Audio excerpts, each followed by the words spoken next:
Hello everyone, আপনাদের সকলকে স্বাগত জানাই আমার চ্যানেল মাতৃকা পাঠশালাতে। আমরা শিখছি স্বরবর্ণের উপরে বাচ্চাদের কী কী ওয়ার্কশিট করতে পারে সেগুলি। এর আগে আমি আমার চ্যানেলে 7টি ওয়ার্কশিট আপলোড করেছি, আপনাদের প্রয়োজনে আপনারা দেখে নিতে পারেন। আজ আমরা ওয়ার্কশিট নাম্বার 8 দেখব খালি জায়গা ভরো। বাচ্চারা স্বরবর্ণ তো শিখেছে, এবার ওয়ার্কশিটের জন্য তাদের বিভিন্ন রকমের ওয়ার্কশিট দেওয়া হচ্ছে। আজ হচ্ছে খালি জায়গা তাদেরকে ভরতে হবে। কীভাবে করবে? এখানে আমি দেখুন কতগুলি রেলগাড়ি এঁকেছি। বাচ্চাদের কিন্তু এরকম কালারফুল জিনিস, ছবি এরকম খুবই পছন্দ হয়, তারা খুবই ইন্টারেস্টের সাথে এগুলো করে।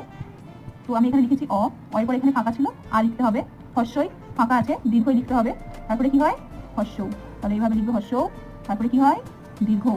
এই যে দীর্ঘ, রি, রি এর পরে কি হয়? এ। এভাবে তারা করবে। এখানে আছে দীর্ঘই, দীর্ঘের আগে কি হয়? হর্ষই, দীর্ঘই হর্ষ, তারপরে কি হয়? ফাঁকা আছে, দীর্ঘ, তারপরে কি হয়? রি, এ, তারপরে ওই, তারপরে হয় ও। এভাবে করবে। এখানে দেখুন হর্ষ, তারপরে হয় দীর্ঘ, রি, তারপরে এ, ওই,